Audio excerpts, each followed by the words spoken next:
Bonjour, Ciné-Chat, c'est le podcast qui porte un regard unique sur la pop culture. Et aujourd'hui, tout ce que vous avez toujours voulu savoir sur Le Père Noël est une ordure, sans jamais oser le demander. En triplex de Los Angeles, Marseille et Lima, je suis votre hôte, ou plutôt votre hôte, Jean Weber, le père fouettard.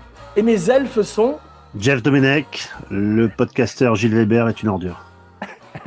Oh merde, je savais pas ça. Gilles Weber, c'est quoi ma phrase déjà? Refais-le parce que j'ai parlé pendant que tu disais Gilles Weber, pardon. Mais putain de merde, pour une fois que j'étais bon. Je la refais? Ouais. Et c'est ça la phrase de Jeff, vraiment? Il l'a un peu rewrité, on va dire.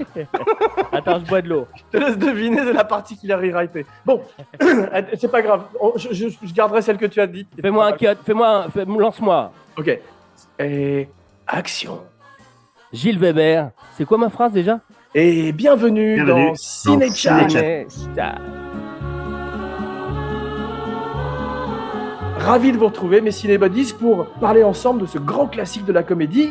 Alors, sans plus tarder, montez dans le traîneau, mes petits lutins, car nous avons beaucoup de foyers à visiter ce soir et des podcasts par milliers, ou plutôt par douzaines, dirons-nous, à déposer dans des petits souliers de tous les enfants sages, contrairement à Gilles, qui fourre la dinde, tout en nous racontant la genèse du film dans un chapitre intitulé « We wish you a Merry Christmas and a funky New Year ».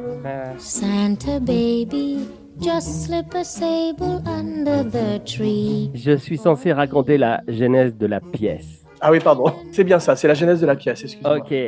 En 79, après Les Bronzés, ils ont eu envie de faire une pièce. Michel Blanc, ils ont été en désaccord sur l'écriture. Enfin, je veux dire, il a quitté la troupe à ce moment-là. Et ils ont commencé à écrire. Et en fait, ils ont commencé à faire une pièce c'était plein de bons sentiments. Et Josiane Balasco a vu les monstres, je crois, les nouveaux monstres. Je crois que c'était Afro ça les méchants. C'est ça. Et elle a dit que c'était bon, on pouvait se moquer des pauvres, elle a dit exactement. Et donc, ils ont fait cette pièce très très dure, avec surtout l'Ermite et Junio, je crois, qui ont écrit le plus. T'as Moineau, t'as la plupart qui ont écrit, Balasco bien évidemment. Et en fait, c'était très très violent comme scène. Et tu te rappelles, je peux faire une petite aparté, mais qui a rapport. Tu te rappelles dans Grosse Fatigue, quand il fait le hold-up, et quelqu'un dit « Mais vous êtes tellement bien dans Le Père Noël est une ordure ». Et qui dit « J'ai pas joué dans Le Père Noël est une ordure ». J'avais oublié, c'est peut-être un des meilleurs trucs de Grosse Fatigue. C'est fabuleux, non? Parce que sûrement plein de gens le félicitent en oubliant qu'il n'est pas dedans. C'est très drôle. Mais vous vous rappelez à propos de se moquer des pauvres, comme dit Balasco, que quand même dans La Traversée de Paris, Gabin disait « salaud de pauvre ». Tu te rappelles? Avec Bourvil dans la scène, Jeff. Ouais. Et même, c'est à Patrice Lecomte, souvent on le félicite pour le Père Noël. Il me dit au début ça me gênait, maintenant je dis rien parce que j'adore le film. Mais Gilles, tu parlais de Josiane Balasco aussi, c'est elle, paraît-il, qui a eu l'idée de SOS Détresse. Bah, surtout, c'est elle qui a eu aussi l'idée des Dubichou, c'est la fameuse... Oui, parce qu'elle est d'origine, je crois, bulgare. Yougoslave, c'est mon amie sur Facebook, mais elle veut pas venir dans l'émission. À cause de Gilles. Elle a eu l'idée du titre du film aussi. Ouais, mais tu sais tu sais comment c'est le premier titre? Oui, dis, Le Père Noël tire une balle dans le cul. C'était bien, non? l'idée des deux titres, ouais. Ah oui, c'était superbe. Mais il y a 3 mois d'écriture, tu as vu sur la pièce de théâtre, il voulait ne pas avoir de phrases normales. Et il y a quand même beaucoup de catchphrases, justement, comme dans Abracadapod, et de répliques cultes aujourd'hui. Alors Gilles, tu vas nous parler un peu des différences de la pièce de théâtre. Avant que Jeff nous parle du film lui-même, tu vas nous parler un peu des différences entre la pièce et le film. Mais c'est difficile parce que je vais me faire beaucoup d'ennemis parce que les gens qui n'ont pas vu la pièce ont adoré le film, bien évidemment. Mais la pièce a un rythme que le film n'a pas, d'abord. C'est incroyable. Et c'est vraiment supérieur, mais il faut l'avoir vu. Mais tu comparais ça à Misery le livre et Misery le film. Oui. Et d'ailleurs, les gens qui n'ont pas lu le livre ne sont pas d'accord quand tu dis que le livre est meilleur. Mais c'est pareil, c'est-à-dire il faut avoir lu ou vu la pièce. La pièce, pour moi, est un chef-d'œuvre, peut-être au niveau de la Cage aux Folles ou des plus grandes pièces, Joyeuse Pâques, les plus grandes pièces de comédie. Le dîner de con, non? Ah merde. Il n'y aura pas de cadeau à Noël, hein? Ouais, Gilles, c'est fini. J'ai oublié la meilleure. C'est extraordinaire. Mais Jeff, c'est vrai que le film sort un mois avant Les Bronzés 2. Les Bronzés Tu vas faire une pronostiqués. coupure, hein. Il sort en 82 le film, en été 82. Ah d'accord, ouais, donc 82. ok, ouais. Mais en tout cas, la pièce de théâtre marche très bien puisqu'ils sont obligés de passer dans la grande salle et ils partent en tournée à travers la France. Et Blanc, apparemment, Michel Blanc a incarné Félix quelques jours sur scène. Ça, il y a une anecdote amusante. Tu as vu ça, Gilles, ou pas? Et il disait que quand il entrait avec un flingue, les gens étaient terrifiés. Tu vois, ils voyaient Monsieur Hir, en fait, alors que quand Junio entrait avec son flingue, il se marrait, si tu veux. Et c'est vrai. Tu parlais de Lecomte, voilà, une belle performance. Ils ont beaucoup inversé les rôles, hein, parce qu'au départ, ils voulaient tous que Junio joue Katia. Et comme Junio ne voulait pas se raser la moustache, parce qu'il avait beaucoup de rôles au cinéma, Junio, grâce à sa moustache, il jouait des rôles de bof, etc., dans plein de films. C'est Donc, il ne Bronson. voulait absolument pas se raser la moustache.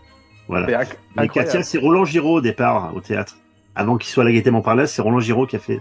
D'accord, Ça et fait Balasco dit, ou je sais pas si c'est Balasco ou Chazelle qui disent qu'en fait c'était plus comique et burlesque avec Giraud et que Clavier amène une touche de tragédie et de drame magnifique dans le personnage de Katia, parce qu'il y a quelque chose de très humain et de très émouvant, on va en parler quand on parlera du film.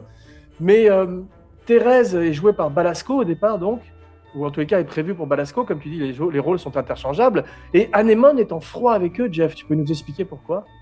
Oui, pour une question de droit depuis des années, jusqu'à sa mort, hein, Anémone a eu un peu la dent dure contre les gens du Splendide, par rapport à une question d'argent, par rapport au film. Mais en fait, Anémone ne faisait pas partie de l'équipe du Splendide. Hein. Okay. Il y a le Splendide, c'est quand même les 6-7 dont on parle. Bon, Ouais. Mano, Coudet, Junio, Lermite, Chazelle, Balasco. Les autres, Lavanant, Lamotte, ça, ce sont des personnages satellitaires qui sont souvent dans les films. Mais Anémone n'a jamais fait partie du Splendide. Ouais. Et d'ailleurs, si tu regardes, elle n'était pas dans Les Bronzés. Elle a fait des films avec Clavier, elle a fait des films avec Lermite, etc., avec Junio. Mais c'était pas vraiment, elle faisait pas partie de l'équipe du Splendide. En tout cas, elle est partie fâchée contre eux. Mais C'est difficile, c'est comme les groupes de rock, tu sais, ce sont des véritables crises maritales, c'est souvent des problèmes d'argent et tout, et c'est très difficile à travers les années de rester ensemble. tu prends un mec comme Bruno Moineux qui en fait partie, mais Bruno Moineux, c'est un peu le 5e Beatles, quoi. Personne ne connaît. Exactement. Et, Exactement. mais c'est quelqu'un, voilà, on va dire, c'est un rouage indispensable dans le. D'ailleurs, lorsqu'ils ont reçu leur César d'honneur, ils ont absolument tenu à ce que Bruno Moineux soit là et en reçoive un, quoi. Ça, c'est bien. Mais c'est vrai que Marianne Chazelle est formidable, elle se met un appareil dentaire, parce qu'elle dit tout d'un coup, elle a l'impression qu'elle porte un masque, et c'est plus elle qui, c'est tout d'un coup un personnage, ce sont des véritables clowns. Elle m'a fait penser à Thomas Hardy qui porte tout le temps des masques dans ses films. Et La Junio- prothèse dentaire qu'elle porte, c'est le père d'un ami du Splendide, et c'est le mec qui avait fait les dents de Christopher Lee pour le film de Molinaro, Dracula, père et fils. Waouh, avec Bernard Il avait Ménez. fait son Et dentier. il explique que lorsque Christopher Lee était dans la salle d'attente du dentiste, les gens le regardaient et il montrait ses crocs de vampire, et les gens avaient peur, quoi. Voilà. T'imagines, t'es dans une salle d'attente avec Christopher Lee. Incroyable. Incroyable. Et c'est Laurence Olivier qui sort, tu sais, qui dit « Est-ce que c'est sans danger ?» En tout cas, il y avait plein de patients. Il n'y avait pas que Christopher qui lit, les patients aussi lisaient dans la salle d'attente, quoi. Ah Ok. ouais, he's back, il est de retour. Ah oui. Bravo Jeff. Mais tu as vu, il s'appelle Mortez dans le film, on parlait de Lecomte, mais Rochefort, il s'appelle aussi Mortez quand il dit le seigneur Fandem. Mortez veut des jetons dans Fandem. Fandem. Ouais. Est-ce que c'est un hommage au personnage de l'ermite? Je sais pas. C'était inspiré de Lucien Jeunesse et Léon Zitron. Ouais. Grand Donc, film je sais aussi, pas. hein, de Lecomte, Ouais. on parlait de Monsieur Hir, mais il a quand même une sacrée filmographie lui aussi. Et tu sais, les pâtisseries de Prescovic, en fait, c'est ce personnage d'Europe de l'Est qu'on ne ferait plus aujourd'hui, qui est l'ancêtre de Borat d'une certaine manière. Savez-vous où est-ce qu'il a un petit peu commencé d'une certaine manière aussi, ce personnage? Gilles? J'ai dit que c'est Balasco qui l'avait importé d'après les pâtisseries. Oui, mais dans l'histoire de la pop culture, où est-ce qu'il y a déjà eu un personnage comme ça d'Europe de l'Est, d'un endroit un petit peu indéterminé, et dont on se moque gentiment comme ça? ou Popek. plus ou moins. Il y avait Popek, ouais, il y avait aussi le personnage de Balki, tu sais, dans le Bronson Pinchot, cette série télé où il arrivait cousin Balki, et c'était un peu ça aussi. Mais surtout, il y avait Andy Kaufman dans la série Taxi, qui jouait un Ah personnage qui venait de la mer Exactement. Caspienne, et tout son show était basé aussi sur un personnage comme ça, qui était soi-disant d'Europe de l'Est. Il y avait pas mal de différences entre la pièce, justement, qui est magnifique, hein. Gilles a Ouais. raison, c'est quelque chose de culte. Mais ils ont quand même, quand ils ont adapté au cinéma, forcément, il y avait pas mal de choses qui ont changé. Et donc, il y a plein de petits détails qui sont dans la pièce, mais qui sont pas dans le film. Dans la pièce, on parle de Monsieur Musquin, pas de Madame Musquin. Voilà, Ok. c'est un personnage qu'on voit pas, évidemment. Ouais. Le slow qui danse, c'est une chanson d'Aznavour, c'est pas la chanson destinée. Ah, c'est pas une chanson de Julio Iglesias? C'était pas Pauvre Au départ, Diable? non. Ok. Si, ça, le pauvre diable, c'était non. En fait, c'était Vous les femmes. Ils ont Ok. filmé, quand ils ont fait le film, ils ont dansé sur Vous les femmes. Les droits étant trop chers, ils ont pris Destinée, donc qui était de Vladimir Cosma. Et il paraît que Guy Et dans Marchand la était pièce- furieux. Guy Marchand était furieux parce que maintenant tout le monde se rappelle de lui uniquement pour Destiné, alors que c'est un grand chanteur de jazz. Bon, enfin, Non, c'est un de côté, il a tango. chanté dans les Soudoux en vacances, hein, donc il assume. Hein. Donc dans le film, il y a des scènes différentes, c'est-à-dire que dans le film, c'est Prescovic qui se fait coincer les doigts dans la porte. Dans la pièce, c'est Junio. Voilà. Il y a des phrases qui ont été retirées. À un moment donné, quand ils vont pour mettre le slow, il y a Katia dans la pièce de théâtre qui dit à l'ermite, vous me la mettez? Vous me la mettez la musique? Il y a un truc assez dur quand même. Il demande à Thérèse de se mettre à quatre pattes et de faire le porc. Anémone se met à quatre pattes dans la pièce de théâtre, elle fait le porc. Ah ouais. Avec Thierry Lhermitte aussi, lui demande de faire ça. Junio appelle Clavier le trépané des burettes, chose qu'ils n'ont pas mis dans le film non plus. Et pour ceux qui ont vu la pièce, donc la fin est totalement différente puisque c'est Prescovic qui suicide, qui ouvre le gaz et qui fait exploser l'immeuble. Donc la pièce se termine comme ça. Et on peut comprendre que ça va se passer parce qu'à un moment donné, Prescovic, lorsqu'il joue de l'accordéon, il leur laisse l'accordéon, il leur dit « j'en aurais plus besoin ». Ouais, c'était Donc, il y a vachement des petits intéressant. trucs avant-coureurs. Et dans la pièce, il y a qui n'est pas dans le film aussi, il vient avec une bouteille d'alcool, le Schlovensi, je sais pas comment ça s'appelle, où il y a le fameux crapaud. Et Ah, c'est d'accord. un gars qui avait dans la pièce, et qu'ils n'ont pas mis dans le film, puisqu'il avait mis dans le film d'avant, qui était Les Bronzés font du Ouais. ski. D'accord. Voilà. C'est intéressant, Donc ils l'ont ouais. recyclé dans Les Bronzés. Donc ils ont Est-ce pas que pu c'est les un hommage mettre au tonton flingueur? Il n'y a pas que de la pomme là-dedans. Sachant que Poiré considère les Tontons Flingueurs comme une des plus grandes comédies françaises, je pense, ouais, qui était très pote avec Lautner. Il y a aussi une sorte de bonnet qui s'appelle le Chéchard, un bonnet avec des grosses oreilles de partout. Gilles, tu peux en parler, qu'on voit dans la pièce, mais qui est pas dans le film. Qui est un me bonnet rappelle. ridicule que Prescovic leur Ouais. offre.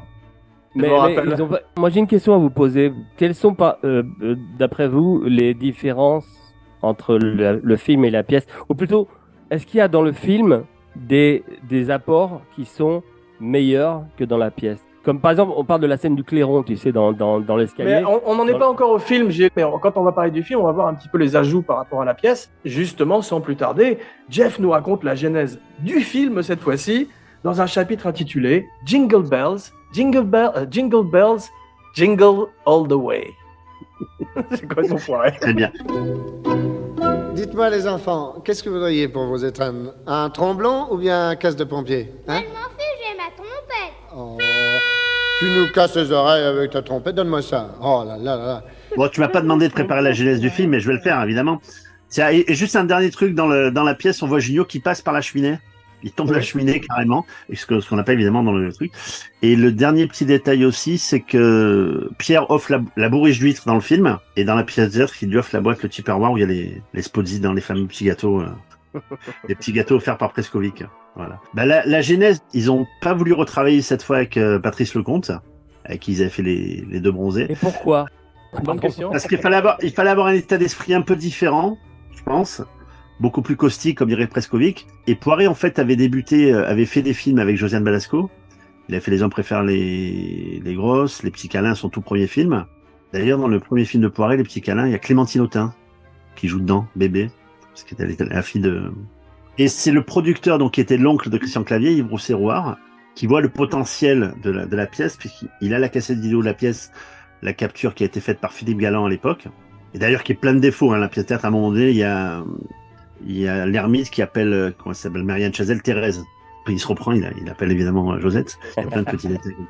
Et il part, je crois, aux États-Unis, et il y a des soldats, je crois, des soldats français qui montent cette VHS, et ils voient le potentiel comique, et ils décident d'en faire un film. Voilà. Et donc, Jean-Marie Poiré est pris pour réaliser le film. Donc il se met avec eux pour écrire le scénario parce qu'il y a des trucs, eux ne veulent rien retoucher à la pièce, ils veulent que ce soit tel quel. Et Poiré leur explique non, qu'il faut quand même des aérations, des scènes d'extérieur, etc.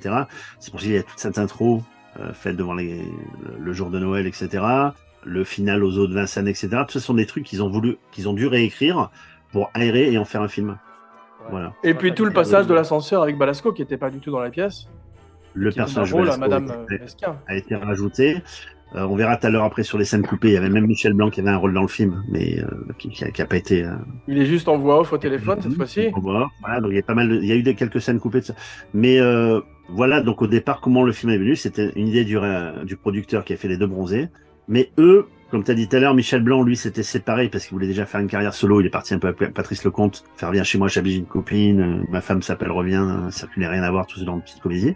Et Michel Blanc était extraordinaire dans La meilleure façon de marcher, Gilles, tu te rappelles? Oh. Ouais. Comme tu disais, tu m'as dit hier, c'est vrai qu'il y a tous ces acteurs-là ont fait plein de petits rôles dans les films. Je pense qu'on en parlera tout à l'heure. Ouais. Beaucoup de films dans les années 70. Bah non, tu peux en parler maintenant, justement, c'est intéressant. Tu sais, on parlait justement du Splendide avant qu'ils ne soient connus. Les films dans lesquels ils sont apparus dans les années 70 notamment. Et les pubs. J'ai une question pour Gilles, Vas-y. pas pour Jean. Toute la bande du Splendide, là, toute la bande du Père de Flandre, mis à part Anémone, ils ont tourné dans un même film, scénarisé par ton père. Ah bah on aura tout vu. Ah non, Jean, c'est pas Ah pour pardon, toi, Gilles. excuse-moi, c'était pour Gilles. Attends, refaisons-la comme si... Vas-y Gilles, alors c'est quoi la réponse? J'ai pas entendu. C'est On aura tout vu. Ouais, bravo. Et Gilles, est-ce que tu peux nous citer un autre film où le Pourquoi Splendide tout apparaît? C'est quoi, je suis dans question pour un champion, quoi? Ouais, ou question pour Enfin, un champion. un semi-champion, ouais. Un Pour un demi-dieu. bouffon. Et donc, Ouais. est-ce que tu peux nous citer un seul autre film où il y a des acteurs du Splendide avant qu'ils ne soient connus? Avant qu'il soit connu? Ouais. Non, je peux te citer les pubs EDF où tu avais Clavier, je crois, et Junio qui installaient une ligne en disant merci, tu me fais plaisir. Tu te rappelles pas de ça? Ah si, c'est vrai. On accepte la réponse, Jeff? Oui, bien sûr. Non. Michel Blanc, il est aussi dans Je t'aime moi non plus de Gainsbourg. Ouais. Junio, Ah, il est c'est dans lui, Les qui Valseuses, fait Birkin? dans Que la fête commence. Il y en a Ouais, pas mal ouais. qui tournent aussi de Tavernier. Ils ont tous fait un film qui s'appelle L'An 1, j'ai jamais vu, de Jacques Doyon. Ils sont tous dedans. Ah C'est waouh. tous leurs premiers films en Il 71. y en a beaucoup dans Le Locataire de Polanski aussi. Le Non, jouet? si, ouais. C'est ça. Ouais, c'est vrai que dans Le le jouet. jouet, il y en a. Le jouet, Il y a effectivement. Junio. Ouais, tu as Junio dans le jouet, c'est vrai. Mais tu vois, il y a un moment dans On aura tout vu, je crois qu'ils vont dans un théâtre expérimental et on voit les membres des Splendides sur scène, en fait. C'est le théâtre qui était rue des Lombards, ouais, tout à fait. D'accord, c'est drôle, hein. Ça, c'est un témoignage historique. Et aussi dans un film d'ouvrier qui s'appelle Le coup de parapluie. Il y a Pierre Richard qui fait des petites pièces de théâtre au début. Ah, Et c'est dans le fameux théâtre du Splendide, rue des Lombards. c'est Parce drôle. que je pense qu'on voit une affiche de mémoire, on voit une affiche du Père Noël. Est-ce que l'un d'entre vous a vu le merveilleux remake de Nora Ephron, Mixed Nuts? Non, la vie est trop courte pour voir des mauvais films. Est-ce que tu as vu, parce que non, il est très mauvais le film, effectivement. Ils ont pas, les comédies voyagent assez mal, elles se traduisent assez mal à l'étranger. Mais là, ils sont passés complètement à côté du truc, alors qu'ils ont un casting quand même assez étonnant. T'as vu Gilles, qui joue le rôle de l'ermite? C'est Non. Martin. C'est Martin. Steve Martin. Et t'as également Adam Sandler, quand même dans le film, ce qui est quand même extraordinaire. Madeleine Kahn, qui joue le rôle de Anémone. Et vous savez qui joue le rôle de Christian Clavier, qui joue le rôle de Katia. Non, j'ai pas vu. Je me suis aventuré au remake américain du Dîner de con. J'ai tenu 20 minutes alors que le film dure plus de 2 heures, je crois. Ah ouais. Et j'ai pas tenté. Pour terminer, donc, c'était Liev Schreiber, qui est un formidable acteur, mais Incroyable. dramatique, qui n'est pas du tout comique, qui jouait le rôle tout d'un coup de... C'est lui qui a fait Ray Donovan. Exactement, Parce que- ouais, donc un super acteur, mais c'est pas lui que tu imagines tout d'un coup dans le rôle de Katia, a priori, si tu veux. Pas du tout, non. Et tu sais qui a refusé le rôle de Katia dans le remake américain, Gilles, ça va te faire plaisir. Charles Bronson. En fait, c'est Chris Farley qui a refusé. C'est drôle, hein, il Ouais. voulait pas. Tu parlais de l'enfant. Ils avaient fait une blague à Junio un soir sur scène, sur la pièce de théâtre. Il y a Marianne Chazelle qui est sur le point d'accoucher puisqu'elle est enceinte. J'en peux plus, il faut que j'accouche. Elle sort de scène et elle revient avec un bébé qui était Arthur Junio, le fils de Jean-Rard Junio qui venait de tête papa. Il revient, il était tout surpris de voir son fils sur scène. C'était une petite blague. Mais de temps en temps, ils se faisaient des vannes le soir. À un moment donné, à la place des doublichous, ils avaient mis des merguez crues. Et donc tout le monde en a mangé, parce que c'était des vrais chocolats, sans regarder ce qu'il y avait. Ils ont tous bouffé des merguez crues pimentées à l'harissa. Ils étaient tous contents. Voilà. C'est devenu Ah, Jackass. Mais t'as vu, Jeff, c'est un peu une tradition, les films de méchants Père Noël, parce qu'il y en a pas mal. Entre Bad Santa, là récemment, il y en a un qui est sorti qui s'appelle Violent Night, qui paraît-il. Ouais, je l'ai vu, pas mal. c'est sympa, ouais. C'est sympa. Les Français en ont fait un magnifique qui s'appelle 3615 Code Père Noël, de René Manzor, avec Berthier dans le rôle du Père Noël. Patrick, Exactement, ah, c'est vrai. Voilà. Berthier de coup de tête, effectivement. c'est Patrick ça, et Forheim, Brigitte ouais. Fossé. Et c'est un film qui a énormément inspiré les Américains quand ils ont fait Maman, j'ai raté l'avion. C'est possible. exactement le même film, en beaucoup plus dark et Ouais. beaucoup plus violent. C'est drôle. Et Spielberg est un film qui avait dit qu'il avait adoré 3615 sur Père Noël, et c'est lui qui était un petit peu derrière Maman j'ai raté l'avion, et il y a quand même un peu de... Mais c'est version fun, quoi, voilà. C'est drôle. Moi, il y avait un Père Noël un peu crado comme ça qui m'avait marqué quand j'étais plus jeune. C'était Dan Aykroyd dans Un fauteuil pour deux. Tu te rappelles quand il mangeait il est son fantastique. saumon et qu'il mangeait sa barbe en même temps?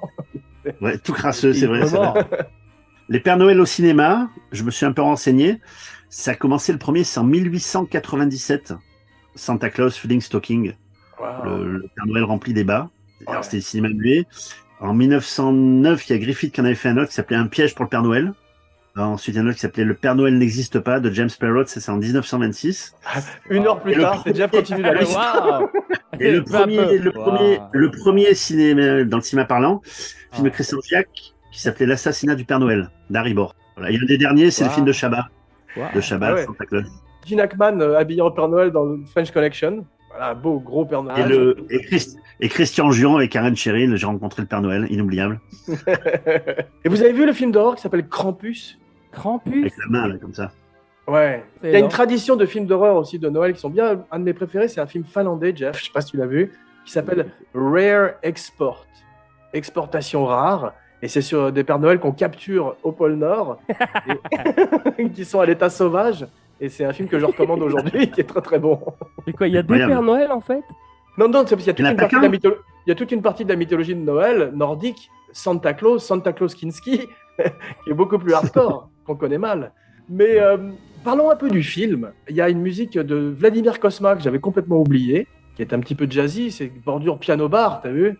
Elle n'a pas énormément de personnalité, on va dire. C'est pour ça qu'on Ouais, reste bah, un peu silencieux. Ouais. On va pas dire du mal de Vladimir, hein, le grand Non. ami de ton papa. Mais C'est cette pas- année-là, il est nommé au César pour l'année 82, mais pour la boum pas pour le Père Noël. Il l'a pas eu d'accord. quand même. Tu peux nous chanter la boum, Gilles, toi qui es chanteur? La boum 2, hein. La boum 2, hein, attention.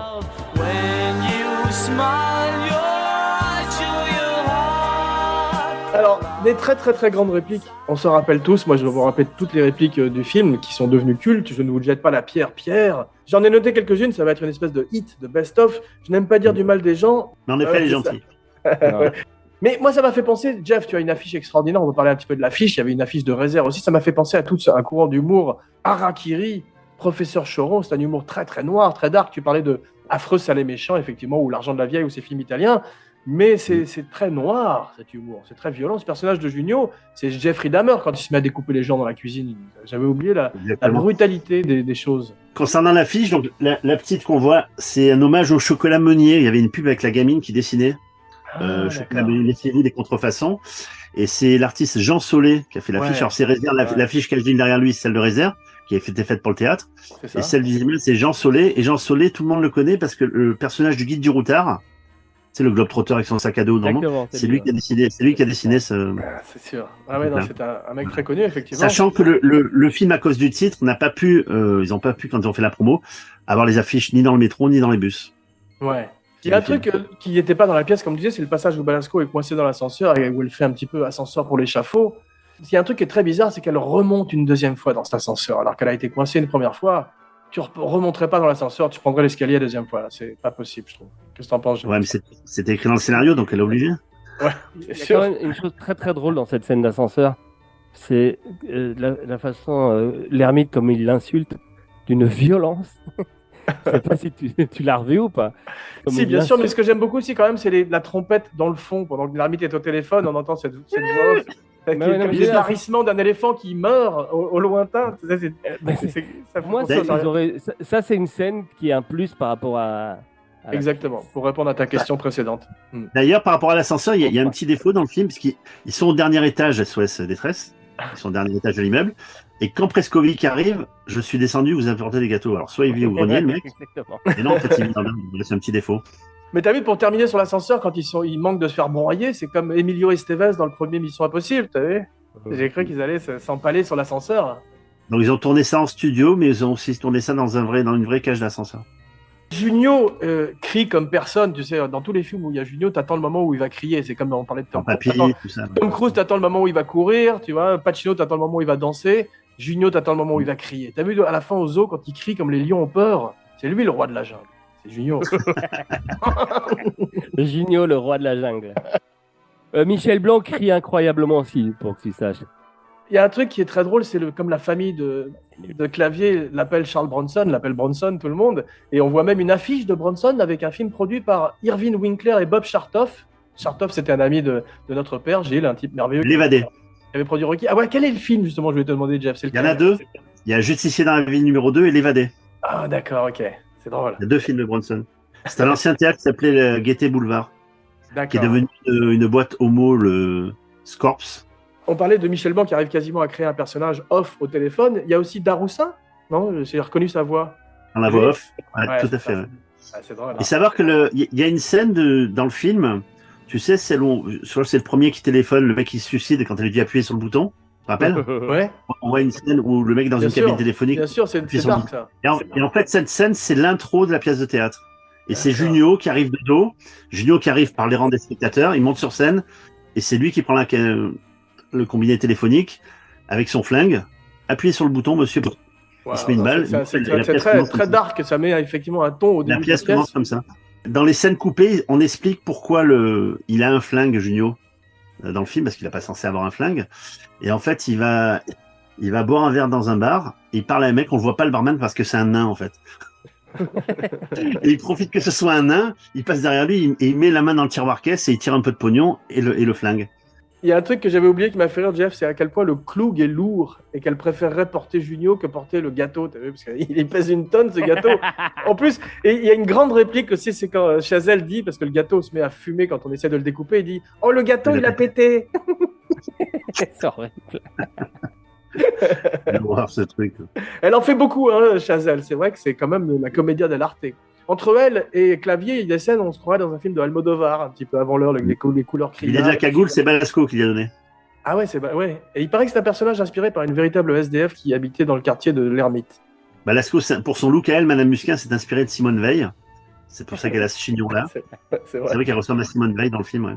Mais Clavier, il est remarquable. Il joue extraordinairement bien. Surtout dans la pièce. Ah, il y a une scène dans le film, elle fait rire que moi, parce qu'il n'y a pas beaucoup de gens qui la remarquent, mais elle est très drôle. Quand vous revoyez le film, quand il lui fait son pansement, Thierry Lhermitte, tu sais, dans son pied, il s'est pris une balle dans le pied. Clavier lui dit, faites bien les pansements. Et Lhermitte lui répond, encore heureux, j'ai 4 ans de secourisme derrière moi. Et quand il dit ça, t'as Clavier qui regarde derrière Lhermitte pour voir les 4 ans de secourisme. C'est tellement drôle quand tu revois le film. Ah, je l'ai pas vu, effectivement, celle-là. Le grand apport de Jacques François, si je peux aussi. Ouais. Je veux dire, c'est un apport par rapport à la pièce. C'est Jacques François arrive à s'introduire, un peu comme Marius, tu te rappelles, dans Les Bronzés 2. Ouais. Bon exemple. C'est un Jacques grand acteur, Jacques François François. Voilà, Ouais. et il arrive à entrer dans l'univers des Bronzés. Quoi. Et j'ai lu à l'occasion du show, c'est qu'il n'a pas été payé. Il a fait ça, il a fait une faveur Ah à bon Jean-Marie Poiret. Ouais, il a fait une faveur à Jean-Marie Poiret. Il est venu comme ça. Et l'autre, il a fait 5 films après, je crois, avec Jean-Marie Poiret aussi. Donc, Bah ouais. ouais. Mais en fait, parce qu'il venait voir leur pièce de théâtre, et il adorait, il leur disait à chaque fois aux gens du Splendide, quand vous faites un film, appelez-moi, j'adore votre univers, etc. Et le producteur lui propose l'équivalent de 200 € de l'époque. Et Jacques François appelle Poiret, il dit, il propose un pourboire, ton producteur, parce qu'il réclamait 2000 €, l'équivalent de 2000 € pour une journée de tournage. Et Rosserroir dit non, je peux pas le payer à ce prix-là. Il a dit, bon, je te le ferai gratuitement. Et ce qui a été le grand drame de la carrière de Jacques François, c'est qu'on le ramenait tout le temps à ce film-là, tu vois, alors qu'il a tourné quand même, enfin, il a fait des pièces de théâtre. Mais il a toujours d'Annie. joué un petit peu le personnage qui joue dans le jouet, tu sais, Blénac. Oui, Blénac, tout à fait, ou même celui qu'il y avait dans le film de Jean-Yann aussi, tout le monde dit. Tu as vu sa photo du studio Harcourt, il a des cheveux magnifiques. Ouais, Casque de magnifique. cheveux incroyable.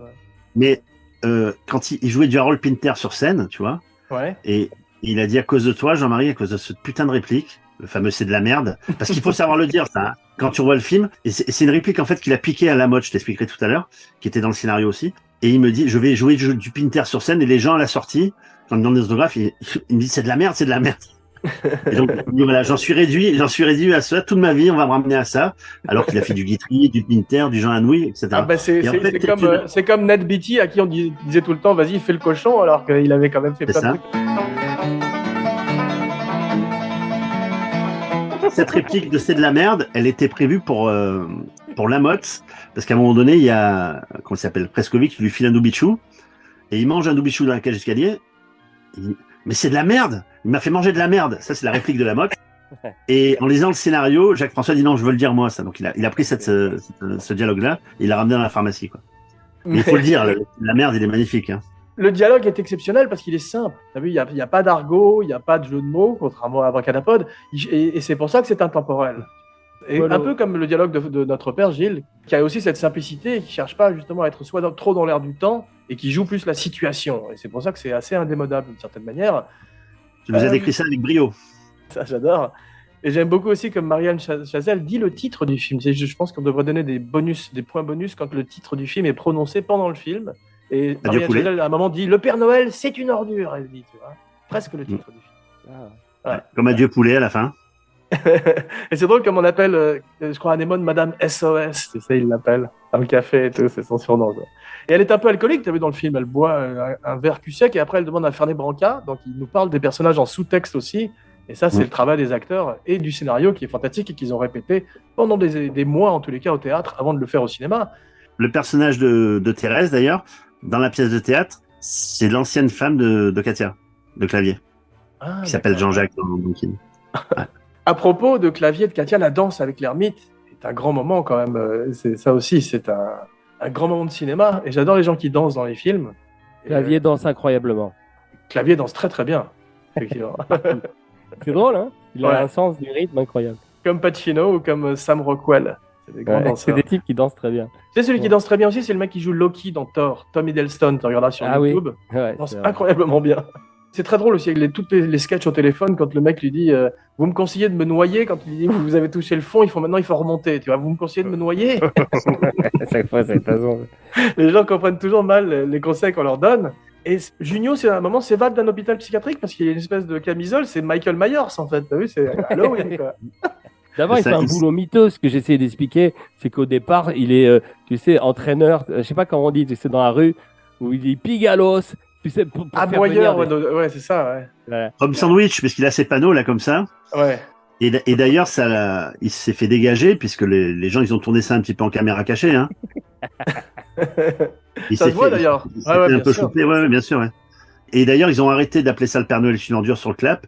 C'était les bronzés fêtes Noël parce qu'il n'y avait aucune autorisation de tournage avec un titre pareil.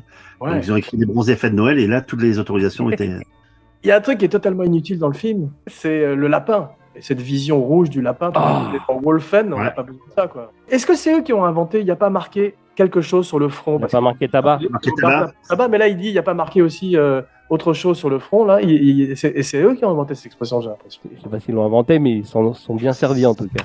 J'ai pas très bien compris scénaristiquement pourquoi l'ermite a accepté de se sacrifier pour Zézette et de partir en prison à sa place. Alors que c'est tous des ordures depuis le début, tout d'un coup, il fait une espèce de sacrifice énorme pour cette femme et il accepte de... Tout le monde s'en fout en plus quand Tout tu le le monde dis. s'en fout en plus. Je sais pas si vous vous rendez compte. C'est très drôle.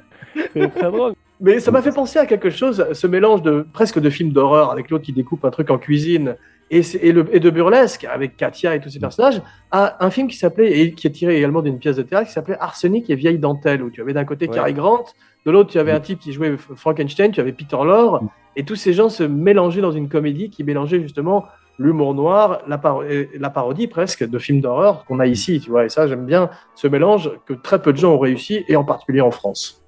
L'ermite dans le film, pour revenir à lui, il a quand même une tête de gros pervers avec ses grosses lunettes là, ça coupe comme ça. Il a une tête de tueur en série dans le film. Oui, mais en même temps, il est toujours beau parce que c'est un mec qui fait une tête de plus que tout le monde, qui a des beaux cheveux et c'est une espèce de beau nerd avec des lunettes. T'as vu, il est très curieux comme personnage. Mais il fait peur, comme dit Jeff. Il avait piqué la réplique, c'est cela, oui, à son ancien agent. C'est Parce qu'il me incroyable. dit à chaque fois que je demandais une augmentation à mon agent ou parlais d'argent, il faisait c'est cela, oui, c'est cela. C'est drôle, mais à chaque fois, comme il dit, ça ne m'intéresse pas, et qu'il est Ouais. incroyablement Accroché à pervers et voyeur tout le temps, tu vois. C'est un personnage, c'est peut-être le C'est un plus lourd de monstre, tous. de toute façon, lui, non? C'est un monstre. Vraiment un psychopathe comme Junio. Tous, en fait, c'est tous des C'est vrai. psychopathes Mais potentiels. ça fait penser à un sketch des Nouveaux Monstres, Jeff, un petit peu, tous ces Exactement. personnages. On parlait de comédie italienne. Il y a un truc que je regrette, c'est que si ce film a été fait en Amérique, il y aurait eu des action figures, il y aurait eu des jouets, parce qu'ils ont un look tellement spécifique que j'aurais bien aimé avoir un Père Noël comme Junio. sur Ouais, la les table. poupées Barbie comme ça, ouais. Ouais, mais tu Dans pourrais avoir, Zézette, en poupée tu Barbie. pourrais avoir Katia, tu pourrais avoir Clavier, fait par Funko Pop ou une boîte de merchandising comme ça. En France, c'est pas du tout quelque chose qui est commun de faire du merchandising. Ouais, c'est vrai que c'est... Il y a Junio dans son dernier film qu'il vient de réaliser, le petit Pierre, qui fait un gros clin d'œil au Père Noël. Parce qu'il est directeur d'un hôtel à l'île de la Réunion et il y a tous les plombs explosent dans l'hôtel, il n'y a plus d'électricité. Donc il va dans la petite truc pour là où il y a les plombs là. Et il met le doigt dessus et il se prend une putain de décharge électrique. Et il y a un pauvre serveur qui est là. Et là, il hurle « Ta mère la chatte !» comme ça. Et le gars qui est là, le serveur, il fait excusez-moi, je ne connais pas madame votre mère. Donc, c'est un petit clin d'œil qu'il a fait à ce que dit l'Hermine dans le film. C'est drôle. Toute cette scène dans le zoo à la fin, c'est triste avec ces animaux qui sont en cage comme ça, tu sais, ça fait penser à Scarface aussi et son tigre aussi. C'est le même tigre que Scarface d'ailleurs, ils ont utilisé. Non, c'est pas vrai, Jeff.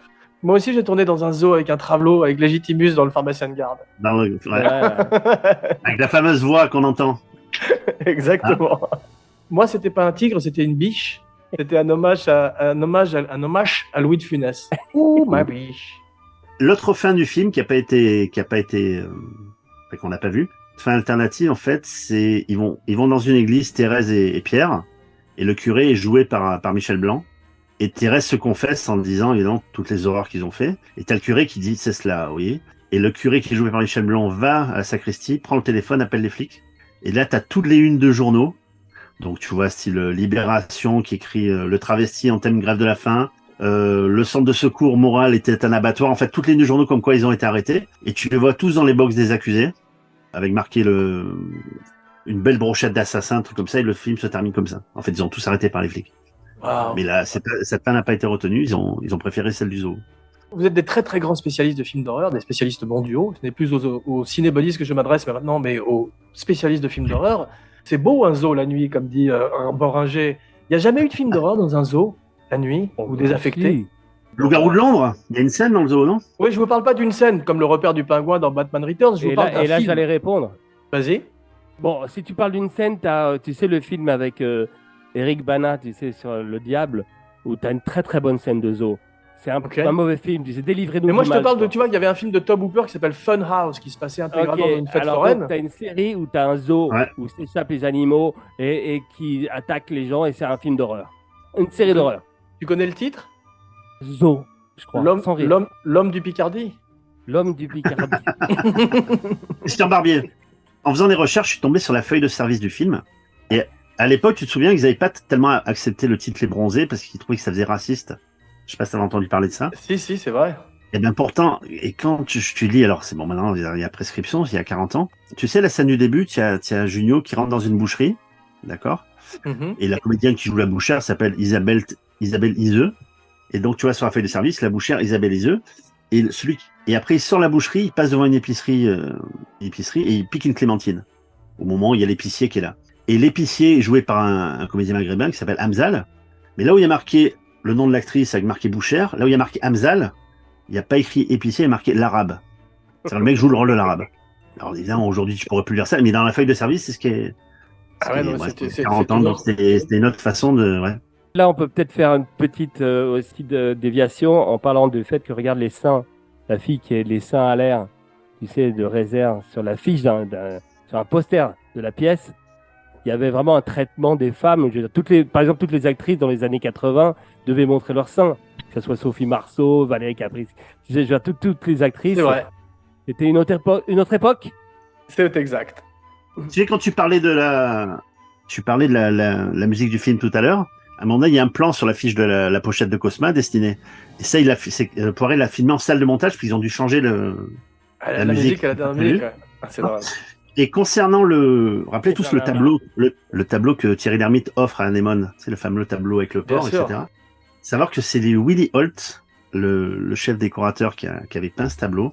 Et alors l'histoire est assez, j'essaie de me souvenir un petit peu ce qu'il en est. Willy Holt était né aux États-Unis de mère française et à l'âge de 2 ans, il revient en France avec sa mère. Dans les années 40, il s'engage dans les milices et il se fait arrêter à Grenoble, dans un train. Il se fait arrêter par les SS. Et il commence à le torturer, etc.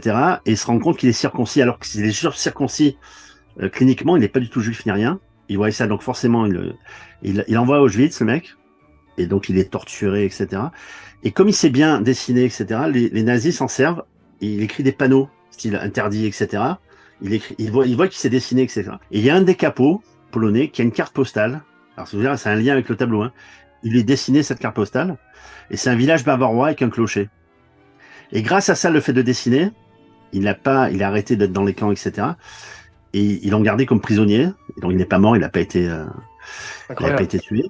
Et le dessin que vous voyez de l'ermite avec Anémone, là, qui lui dessine avec le cochon, il y a un petit village avec un clocher, c'est ce même village bavarois qu'il a dessiné à l'époque et qu'il a mis dans le film. Incroyable.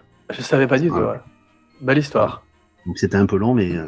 Et ce Ça valait gars-là, le coup. donc, il est décédé aujourd'hui, en l'année suivante, enfin 5 ans plus tard, en 87, il a un César pour Au revoir les enfants, le film de Louis Malle.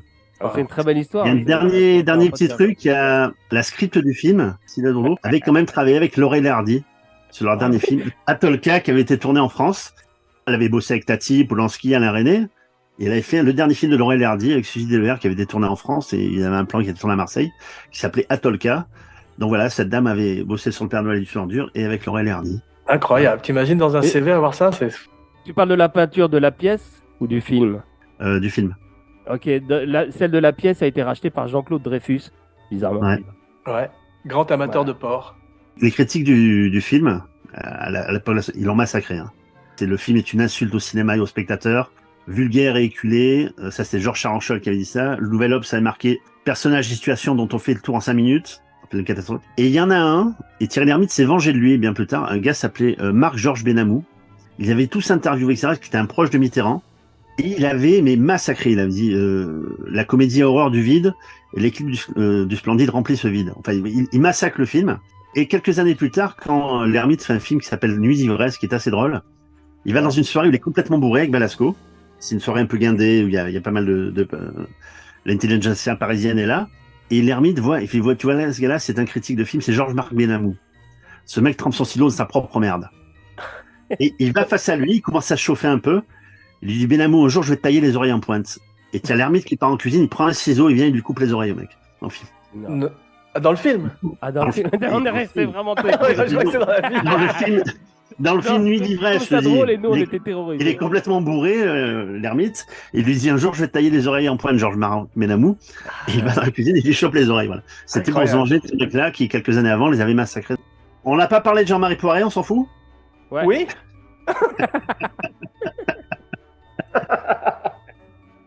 Non, écoute, il a beaucoup de talent, il a fait plein de films formidables. Il est né 70 jours après la mort d'Hitler. Ça va. Et non, un dernier truc pour finir, le dernier jour du tournage du film correspond au jour de la disparition de Romy Schneider.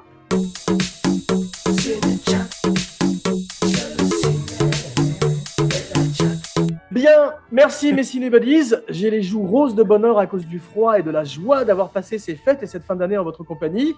Un gros shout-out à tous les cinébodies, les original gangsters Philippe Sedbon et Laurent Bachot, Atman et Romain et tous les autres futurs et passés. Et bien sûr, un gros shout-out à tous les abracadamis fidèles. On se retrouve dans quelques jours pour une surprise. Et une nouvelle année et une nouvelle ère pour Abracadapod, le podcast sur la magie du cinéma. En attendant, n'oubliez pas de liker, de follower, de partager, commenter et vous abonner sur toutes les plateformes digitales où on écoute des podcasts, plus une bonne critique et 5 étoiles sur iTunes pour aider vraiment le show. Et n'oubliez pas de souscrire à la chaîne YouTube avec les sublimes vidéos de Romain Lénoff. Et surtout, bien sûr, n'oubliez pas d'écouter les extraordinaires chansons de Gilles Weber, le Rossignol de Lima et de découvrir les fantastiques documentaires de Jeff Domenech. Et maintenant, pour la dernière fois cette année, vos noms et vos phrases signatures. Gilles. Gilles Weber, shutdown. Papa Noël, shutdown. Moi, non, je vais faire juste une petite citation. J'ai écrit un livre il y a quelques années qui s'appelait Tweet Post-Mortem, où j'ai fait tweeter des morts célèbres. Et le premier que j'avais trouvé, c'était Tino Rossi. Et je lui ai tweeté pour arrêter de me casser les couilles tous les 25 décembre. Voilà. Pas mal. Parfait. Jean Weber pour Abracadapod et Cinéchat. Signing off. Que le funk soit avec vous.